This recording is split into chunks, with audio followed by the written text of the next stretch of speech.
स्वागत है सर आपका बीपीएससी वाला में। सबसे पहले हमारे साथ है बीपीएससी 69 के रैंक वन उज्जवल जी। कैसा लग रहा है सर आपको? Rank one. बहुत ही खुशी हो रही। मतलब बिल्कुल ही मतलब एक समय पे तो विश्वास ही नहीं हो रहा था कि रैंक वन है। मतलब ये विश्वास था कि पीडीएफ में नाम आ जाएगा, सिलेक्शन हो जाएगा किसी न किसी पोस्ट पे। लेकिन ये नहीं पता था कि रैंक वन आएगा, तो ये बिल्कुल ड्रीम कम ट्रू है। फर्स्ट फैमिली रिएक्शन क्या रहा, क्योंकि ये बहुत बड़ा है नंबर वन आना। फर्स्ट फैमिली रिएक्शन क्या रहा? फैमिली रिएक्शन चूंकि जैसे ही मैंने फोन किया था अपने पापा को बताने के लिए, तो एकदम पापा और मम्मी की तो आंख से आंसू आ गए। और वो लोग मतलब एकदम खुशी से वो होने लग गए थे कि उन्हें मतलब बिल्कुल ही वो बोल रहे थे कि एक बार और कंफर्म कर लो। मैंने बोला कि नहीं, ये सही है कि मैंने खुद ही कंफर्म किया है। तो बहुत ही मतलब ऐसा है कि एक मिडिल क्लास फैमिली में लोग जो सपना देखते हैं बिल्कुल वो पूरा होने जैसा है। यस, बिहार पुलिस में हुआ है और ये बहुत ही अच्छा है। सबसे पहले फिर से हम आपको कॉन्ग्रेचुलेसन। अब थोड़ा सा सर, थोड़ा सा आते हैं, कुछ अपनी जर्नी के बारे में बताइए कि कैसा रहा, कब से शुरुआत की है आप, क्या बैकग्राउंड रहा है एजुकेशन का? मेरी प्रारंभिक शिक्षा तो शुरू में मेरे मम्मी पापा के साथ हुई, क्योंकि मेरे पापा भी स्कूल चलाते हैं और मेरी माँ आंगनवाड़ी सेविका है। तो मेरी प्रारंभिक शिक्षा वहीं से स्टार्ट हुई। और इसके बाद मैंने मेनली जो है गवर्नमेंट स्कूल से ही पढ़ाई करी है। और अपने गांव में ही 10th तक की पढ़ाई करी। इसके बाद 11th 12th के लिए मैं सीतामढ़ी चला गया। वहाँ पे 11th 12th के साथ जेई मेंस की प्रिपरेशन शुरू करी। जेई मेंस में मुझे बाद में जेई मेंस क्लियर करने के बाद मुझे एनआईटी उत्तराखंड मिला। तो इसके बाद मैंने इंजीनियरिंग करी वहाँ से, मैकेनिकल इंजीनियरिंग, एनआईटी उत्तराखंड से। एनआईटी उत्तराखंड से निकलने के बाद मुझे लगा, मैंने 1-2 महीने जॉब करी तो उसमें मुझे लगा कि नहीं, मैं शायद कॉरपोरेट फील्ड से ज़्यादा एडमिनिस्ट्रेटिव फील्ड के लिए बना हूँ।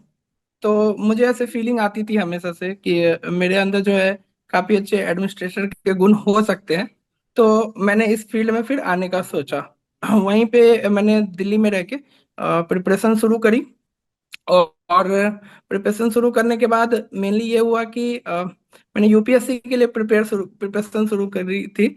और जैसे एक बात मैं बताऊंगा कि स्टार्टिंग से ही जैसे जो ओनली आईएएस के जो वो है सुमित सर, उनकी वीडियोज मैंने रेगुलर देखी है।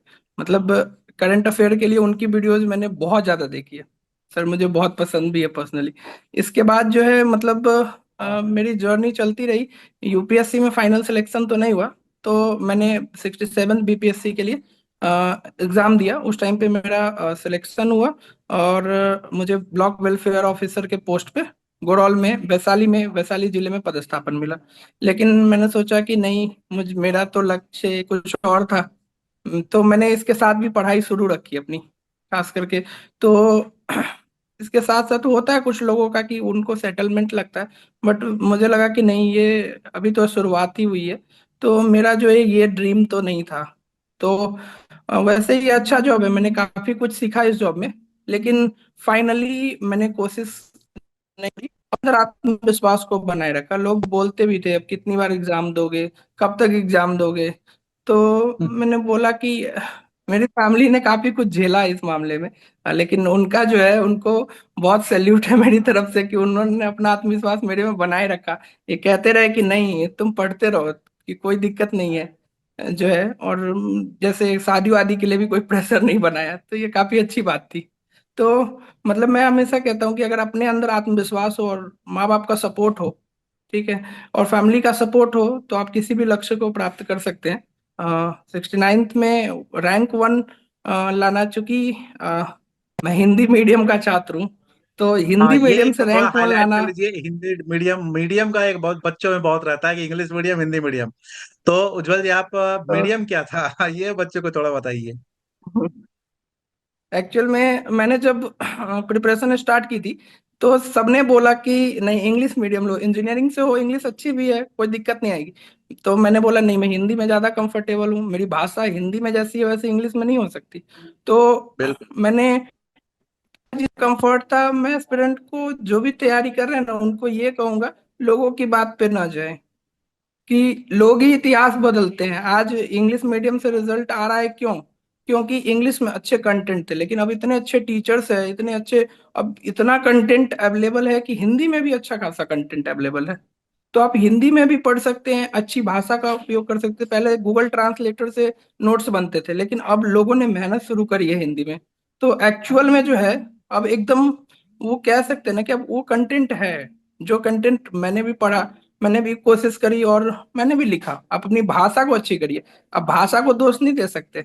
आप ये कह सकते हैं कि इंग्लिश जब हम पढ़ते हैं तो अब अच्छी लैंग्वेज का इस्तेमाल करते हैं, अच्छे वर्ड्स का इस्तेमाल करते हैं, लेकिन यस हिंदी में यस। हम नॉर्मल हिंदी का उपयोग करते हैं। तो इसलिए अपनी भाषा को जितना स्पष्ट करेंगे, जितना अच्छा करेंगे, जितना जो है एक तरह से प्रमाणिक भाषा बनाएंगे, उतना ज्यादा अच्छा रहेगा। बिल्कुल, तो मैं छात्रों से यही कहना चाहूंगा कि हमारे साथ रैंक वन है और ये इनका लैंग्वेज हिंदी रहा है। तो जो बच्चे लैंग्वेज को लेकर डिमोटिवेट हो जाते हैं, ये बहुत डिमोटिवेट हो जाते हैं बच्चे की लगातार इंग्लिश मीडियम में रिजल्ट आता है, हिंदी मीडियम से बच्चे नहीं होते हैं, तो ये रैंक वन है और इनका जो रहा है मीडियम वो कंप्लीट हिंदी रहा है। बीपीएससी वाला का सर इंटरव्यू कैसा आप अपना कैसे बताएं, कैसे हेल्प किया बीपीएससी वाला का, क्या एक्सपीरियंस रहा इंटरव्यू का, इसके स्टडी मटेरियल का? बीपीएससी वाला ने मतलब एक तरीके से एक तो उनका जो है जो रिवीजन मॉड्यूल है वो काफी अच्छा है। खास करके मैंने कुछ पीडीएफ्स मुझे मिले थे रिवीजन के, तो प्रीलिम्स में थोड़ी हेल्प हुई थी। इसके अलावा मैंने अगर सच बताऊं तो 69 से पहले मैंने कोई करंट अफेयर नहीं पढ़ा था। जो 67 68 में जितना पढ़ा था, उससे पहले एक सर थे, मतलब मुझे उनका नाम तो अभी याद नहीं आ रहा, बट पीडब्ल्यू में ही, और उनसे आई थिंक कुछ क्वेश्चंस भी आए थे। और मुझे अच्छा लगा था कि उनका कंटेंट यूट्यूब पे, मैंने बोला कि मैंने ओनली आईएएस का चैनल पहले से भी सब्सक्राइब कर रखा है।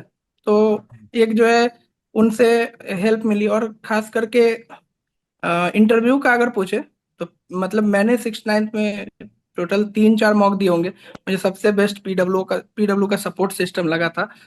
मैं स्पेशली जो है बात करके आया था कि मुझे इसी दिन दीजिए, क्योंकि मेरा जो है जॉब भी है, शेड्यूल भी है। उन्होंने काफी अच्छा हेल्प किया।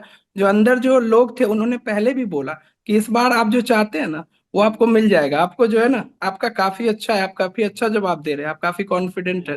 तो वहीं पे मुझे लग गया कि हाँ ठीक है। एक जनरल एक रहता है, जैसे इस फील्ड में एक लंबा प्रिपरेशन का दौर रहता है। एक यहाँ पर जो सबसे बड़ी चीज है कि बच्चे जो पेशेंट खो देते हैं, अपना पेशेंस मतलब रहता नहीं है। तो जैसे आपने बोला कि आपने यूपीएससी का प्रिपरेशन किया, उसके बाद आप बीपीएससी को भी करें। बट बीपीएससी में देखा गया है कि जैसे अभी मैं 70 की बात करूं तो सितंबर एग्जाम होगा, फिर नवंबर होगा, और अब दिसंबर की बात है। इसके रिजल्ट में भी काफी अप्स डाउन है। तो आप बच्चों को क्या सलाह देते हैं, कैसे अपने आप को इस तरीके से मोटिवेट रखें? क्योंकि एक फिक्स नहीं होता, जैसे यूपीएससी एकदम फिक्स होता है, इस डेट को प्री, इस डेट को रिजल्ट, इस डेट को मेंस, इस डेट को फाइनल। लेकिन पीसीएस वगैरह में देखा गया है कि काफी अप्स डाउन रहता है, मतलब एक समय को लेकर। तो क्या बच्चों को क्या कहेंगे, कैसे वो अपने आप को मोटिवेट रखें? देखिए, एग्जाम के डेट में काफी उतार चढ़ाव रहता है बीपीएससी में, सही बात है। मैं अपने एग्जाम्पल से बताता हूँ। 67th बीपीएससी जब मैंने पहली बार दिया था, उसमें आपने देखा होगा कि एक बार तो एग्जाम के डेट्स कितने आगे पीछे हुए, इसके बाद एक बार पेपर भी लीक हो गया। बिल्कुल। काफी मतलब वेरिएशन था। और उस टाइम पे अपना मोटिवेशन आप इस ऐसे बना सकते कि आपने शुरू क्यों किया, आपने शुरू कहाँ से किया और क्यों किया, अगर आपका लक्ष्य क्या है। आप जो है ना दूसरे के मोटिवेशन से मोटिवेट नहीं होंगे, आप अपने संघर्षों से मोटिवेट होंगे कि आपकी स्थिति क्या है, आप क्यों करना चाहते हैं। आप अपने से पहले एक सवाल पूछें तो आप जरूर मोटिवेट रहेंगे। और दूसरा, मैं ये कहना चाहूंगा कि जिंदगी में जो है ना, अ, हर दिन ऐसा नहीं रहता है कि आप 10 घंटे पढ़ेंगे। वो हमेशा उतार चढ़ाव वाला रहता है। कभी आपको जो है मन करेगा पढ़ने का, कभी नहीं करेगा। तो कोई नहीं, आप रेस्ट करिए, आप खुद को समझिए कि आपका कब पढ़ने का अच्छा वो रहता है। अपने आप को मोटिवेट करिए और कोशिश कीजिए ड्यूरेबिलिटी लाया जाए, लॉन्ग टाइम के लिए पढ़ा जाए। अभी भी 10 15 दिन है 70 फिल्म्स के लिए। मैं यही कहना चाहूंगा कि ज्यादा से ज्यादा रिवीजन करें, अपने आप पे भरोसा रखें। यही वो टाइम है जब ज्यादा से ज्यादा बच्चे डीमोटिवेट हो जाते हैं। आप डीमोटिवेट मत होए, अपने प्रिपरेशन पे आप पूरा ध्यान दें, पीवाईक्यूज को देखें और कोशिश करें कि जो आपके अंदर कॉन्फिडेंस है। ये तो काफी अच्छा है। और एक खासकर मैं बिहार की बात करूं, बिहार और यूपी बेल्ट में एक जो गार्जियन की तरफ से प्रेशर आता है वो होता है कि कोई ना कोई एग्जाम दो। जैसे आपने कहा ना कि आपके सक्सेस के पीछे गार्जियन का एक बहुत बड़ा रोल रहा है कि उन्होंने आपको कंप्लीट सपोर्ट किया। गार्जियन सपोर्ट करते हैं, लेकिन गार्जियन को होता है कि अगर किसी फील्ड में काफी लंबे समय तक आ रहा, रिजल्ट नहीं आ रहा, तो वो कहते हैं तुम वनडे भी एग्जाम दो, तुम ये भी एग्जाम दो, तुम वो भी एग्जाम दो। आपका क्या सलाह है, मतलब कि क्या बच्चों को हर एग्जाम पे फोकस करना चाहिए, हर एग्जाम पे, या फिर बीपीएससी फोकस्ड ज्यादा रहना चाहिए? क्योंकि ये बहुत बड़ी समस्या है, बच्चे लगातार हमसे भी पूछते हैं, तो हम अपना तो बताती हैं, आप एक अपना व्यू दीजिए, क्या है क्या नहीं है। मेरा ऐसा है कि हर एग्जाम की प्रकृति अलग अलग होती है। हर एग्जाम में पूछे जाने वाले क्वेश्चंस अलग है, क्योंकि सब जीएस बोल के सिलेबस एक जैसा नहीं हो जाता। हर एग्जाम का प्रकृति बिल्कुल अलग है। तो आप पहले खुद को जाने कि आप किस जो है किस एग्जाम के लिए आप खुद को प्रिपेयर करना चाहते हैं। एक बार आप खुद को समझ लेते हैं, फिर आप उस एग्जाम में लग जाइए। आपको टाइम अगर लगेगा भी तो आप उस एग्जाम को जरूर क्वालिफाई करेंगे, लेकिन ज्यादा डेविएशन से ये दिक्कत है, आप फिर जो है फिर कहीं भी जो है मुश्किल हो जाएगी। जितने भी वन डेज एग्जाम है उसकी प्रिपरेशन अलग तरीके से होती है। आपके जो स्टेज वाइज एग्जाम है, प्रीलिम्स मेंस इंटरव्यू जिसमें होता है, उसमें जैसे जो पीसीएस है और यूपीएससी है उसकी प्रिपरेशन मेथड अलग है। तो मिक्सअप करने से दिक्कत हो जाएगी। तो आप पहले डिसाइड करें, आप पहले थोड़ा टाइम ले कि मुझे किस में जाना है, सिर्फ इस चीज पे नहीं कि मुझे बीपीएससी अच्छा लगता है तो बीपीएससी में चले गए। आप देखिए कि जो है मैं मतलब किस लेवल तक पढ़ाई कर सकता हूँ। और हर इंसान के अंदर कैपेबिलिटी होता है, वो चाहेगा तो कर सकता है। अब आने वाला जो 70 एग्जाम है, और 13 दिसंबर को ही यह एग्जाम है, समय काफी कम है। आप बच्चों को क्या सलाह देंगे, किस चीज से अभी थोड़ा सा अपने आप को दूरी बनाए रखे, या किस चीज पे अवॉइड करे ज्यादा? 70 बीपीएससी अब जैसे नियर बाई है, तो सबसे पहले तो आप क्या करें कि अपने जो सोर्स है वो लिमिटेड कर ले। आप मतलब एक फिक्स कर ले कि अब जो है ना मैं इसके अलावा कुछ नहीं पढ़ूंगा। ये सबसे इम्पोर्टेंट, क्योंकि अब आपके पास 15 दिन में बहुत कंटेंट आएंगे जो यूट्यूब पे या कहीं भी आपके सामने बाढ़ लग जाएगी। लेकिन आप नया कंटेंट जैसे ही पढ़ेंगे, आप जो है उसके साथ जो है फिर दिक्कत होने लगेगी। तो आपकी स्ट्रेटजी में बदलाव आएगा। तो कोशिश करें कि आप अपने कंटेंट पे फिक्स रखें। आप जहाँ कोचिंग पढ़ते हैं या फिर आप जहाँ भी आपने यूट्यूब से करा है, जहाँ भी करा है, खुद से नोट्स बनाए हैं, कोई मैगजीन पढ़ी है करंट अफेयर की, आप उस पर भरोसा रखें, उसी के नोट्स पढ़ें, उसी को बार बार रिवीजन करें। मेरा हमेशा से ही प्रीलिम्स में ये रहता था कि कम से कम मुझे ये तो पता होगा कि इस क्वेश्चन को करना है कि छोड़ना है। कंफ्यूज नहीं होना है कि ये मैंने पढ़ा है लेकिन अब मुझे पता नहीं है। एक क्लियरिटी माइंड में होना चाहिए कि अगर आपको नहीं आता तो छोड़ना है, ये नहीं पढ़ा मैंने टॉपिक। तो उससे भी काफी जो है अच्छा रहता है। और जहाँ क्लियरिटी रहेगी, आप प्रीलिम्स में कितना भी कुछ भी हो जाए, 100 क्वेश्चन ऐसे रहते हैं जो आप अटेम्प्ट कर सकते हैं, काफी अच्छे से कर सकते हैं अगर आपने ठीक ठाक पढ़ाई करी, आप कोचिंग में पढ़े हैं या सेल्फ स्टडी किया है, कुछ भी किया है, आप कर सकते हैं। कुछ बेस्ट सोर्स आप जो यूज करते हैं प्री के समय अपने नोट्स को, या कुछ ऐसा बुक जो आप बच्चों को भी हम्म। बताना चाहें कि इस चीज को फॉलो करें, नोट्स को ज्यादा फॉलो करें अपने नोट्स को, या कुछ? मैं अभी अभी जैसे 15 दिन है तो मैं सबसे पहले सलाह दूंगा, आप बीपीएससी के पीवाईक्यू सारे अच्छे से करें, उसको बार बार करें। एक्चुअल में सिर्फ आंसर नहीं देखे, उन चारों ऑप्शंस का एक्सप्लेनेशन देखे कि उन चारों ऑप्शंस से और क्या क्वेश्चंस बन सकते हैं, मतलब वो टॉपिक कर ले, एक एक टॉपिक करते करके करते जाए।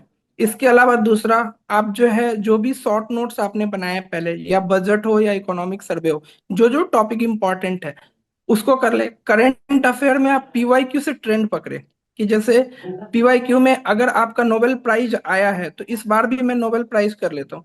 इसके बाद पीवाईक्यू में अगर कोई प्राइज आया है तो इस बार का भी देख लेता हूँ। तो अगर ये ट्रेंड आप पकड़ेंगे तो आप देखेंगे कि आप कुछ करंट अफेयर तो पकड़ पा रहे हैं। और इस वैसे तो सोर्स बहुत बड़ा है, रैंडम है, लेकिन कुछ भी अगर आप थोड़ा भी अगर सोर्स पकड़ पाते हैं तो इसमें प्रीलिम्स में आपको टॉप नहीं करना है, आपको एग्जाम क्वालिफाई करना है। इसके अलावा बिल्कुल। आप जो है मेरे हिसाब से यूपीएससी के 5 ईयर के कम से कम क्वेश्चन आप जो है देख के जाएं इस बार, क्योंकि 69वीं बीपीएससी से जो ट्रेंड शुरू हुआ है, कम से कम जो क्वेश्चन करने की जो प्रोबेबिलिटी, मतलब जो आसान टाइप के क्वेश्चन आए हैं, जो बहुत हार्ड नहीं है, उस टाइप के क्वेश्चन बीपीएससी में रिपीट होना स्टार्ट हुए हैं और उस थीम पे रिपीट होना स्टार्ट हुए हैं। तो बेटर होगा कि जब आप वो करेंगे तो आपको टॉपिक का भी ज्ञान हो जाएगा और आप जो है उसमें जो है कंफर्टेबल भी होंगे थोड़ा हार्ड क्वेश्चन आने पे भी। हाँ, ये तो आपने सही बोला कि अब जो ट्रेंड है वो काफी चेंज हो चुका है 69 से। अगर क्वेश्चन की बात करें, या फिर आयोग के जो चेयरमैन है उन्होंने भी ये बातें कही थी कि जो पेपर का लेवल होगा हम लोग ट्रेंड के अकॉर्डिंगली चेंज करते रहेंगे। ये आपकी बात सही थी। तो आपको अगेन फिर से कॉन्ग्रेचुलेशंस पूरे बीपीएससी वाला की टीम की तरफ से। और जल्दी हम लोग मिलते हैं सर। ठीक है, थैंक यू वेरी मच जुड़ने के लिए, बहुत बहुत धन्यवाद। Thank you sir.